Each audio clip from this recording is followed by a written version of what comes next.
Good morning, Rebecca Vigus, the writer whisperer here from a partly cloudy South Central Kentucky. High isn't as high today. It's only going to be 49. Hope you are keeping warm wherever you are at. I grabbed Joel Saltzman again this morning because I need to do a quick lesson. My HVAC guys are coming sometime between now and 11 a.m., and I have to be ready for them. This chapter is 11, and it's titled, Is This Good Writing? I was innocently shopping for kitchen knives when a salesman asked me what I did for a living. Next thing I knew, he reached below the counter, grabbed an issue of Fighting Knives magazine, and shoved it into my hand. Is this good writing? The article he had opened was to a big banner headline, Ameliorating the Image.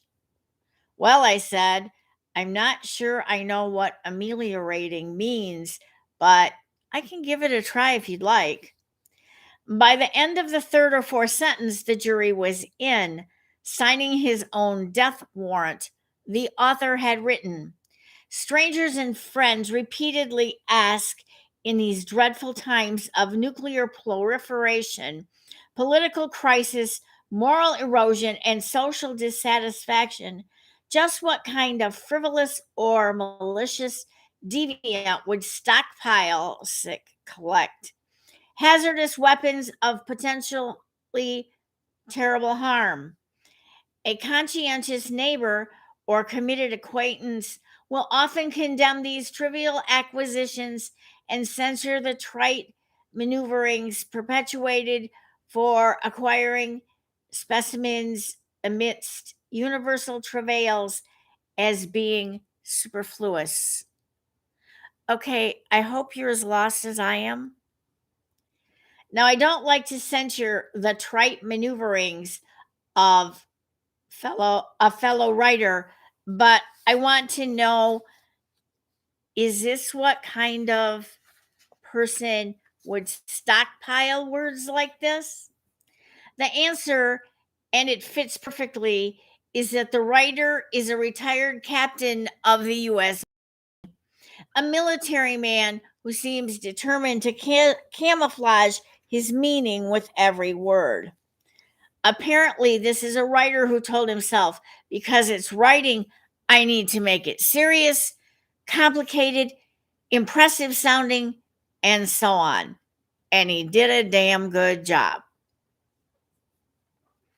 But what if he had simply talked on paper, trying to explain his position the same way he'd talk it over with a friend? Forget about the writing. As such, he might end up with something like this. People always ask me how I can go around collecting fighting knives when what we really need is more peace in the world. It's like they're accusing me of being some kind of deviant because I happen to have a hobby they regard as frivolous or even dangerous.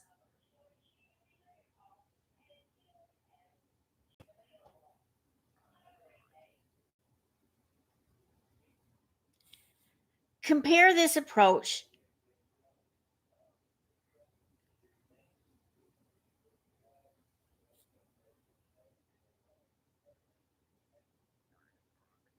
Compare this approach to the original and ask yourself the version you'd prefer to read.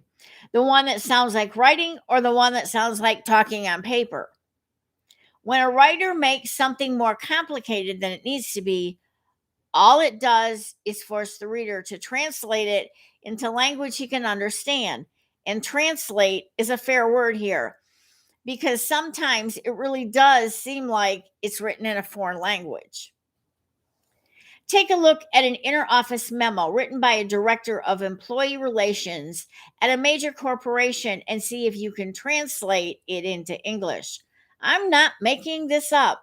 My cousin Norman actually found this in his inbox. The memo begins, Good attendance to include being at work on time is expected as well as a condition of employment. Okay, Are you telling me I'm not here on time? And you're going to fire me if I'm not here on time?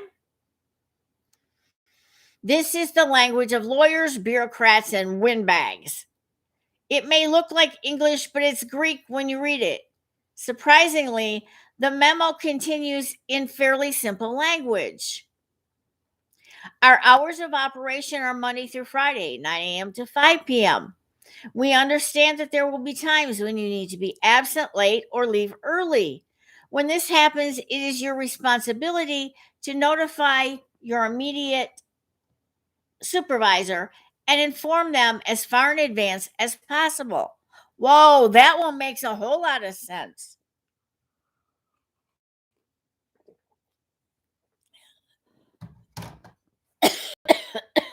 I don't feel like I'm being fired in the first paragraph anymore. Ah, T went down wrong. Sorry. This is the difference between writing good attendance to include being at work on time and talking on paper. With the first sentence, you can barely translate it. As for the rest, it sounds almost human. Remember, the more you talk on paper, the better they'll listen. If you work for an institution, whatever your job, whatever your level, be yourself when you write.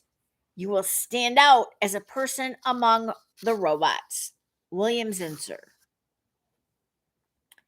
Let your fingers do the walking all over the place. Consider the yellow pages an excellent example of forcing you to translate. In this case, from everyday English to their kind of English. Let's say you needed to rent a car. Instead of looking under car rentals, the obvious place, the yellow pages forces you to translate it into their own way of thinking, automobile leasing. Or how about the time you needed an exterminator? Did you know you had to look under pest control? You did? Okay. What if you wanted to donate your old sofa to charity? Would you be smart enough to look under foundations, educational, philanthropic research, etc.? I didn't think so. Finally, if you wanted to find a palm reader to tell you about your future as a writer, let me warn you though, unless you are psychic, you may think to look under spiritual consultants. Now that I think about it, maybe the yellow pages could use some consultants, like real people who use English instead of that phone book foreign language stuff. So today's writing prompt, because I'm going to be real quick. Take a piece of your WIP, which is work in progress. One paragraph. Look at it. Are you using those big highfalutin words that everybody's going to have the dictionary next to them? Or are you talking to your reader? It is important to talk to your reader. I had fourth graders who had never come across the word incendiary before. But when used in a sentence, they figured out it was something you used to start a fire because it was an incendiary device. You can use big words when they're necessary. And your reader, from what you are talking to them about, will get the gist of it.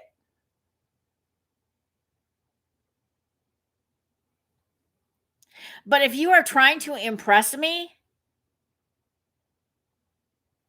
I don't want term paper style. I don't want serious. If it's funny, let it be funny. If it's sad, let it be sad. If it makes you gasp, let it do that. Because you want a reaction from me, your reader. If you're not getting a reaction from me, your reader, we're in serious trouble. I have books that I have laughed, cried, wondered, sat on the edge of my seat for. Those are the books I go back to time after time after time. They are the books I try to write. The ones that keep you turning the pages until 3 o'clock in the morning when you say, thank goodness. I was hoping it would end this way. Or you say, what the hell was she thinking to leave it off here? That means there's something more coming, guys. And it'll pick up in the next book. You can count on it. So take that and go to work. I have to go catch a phone call that came in because I think it might have been my HVAC guys, not knowing where I live because, I live out in the sticks. Y'all have a great day. Be writing.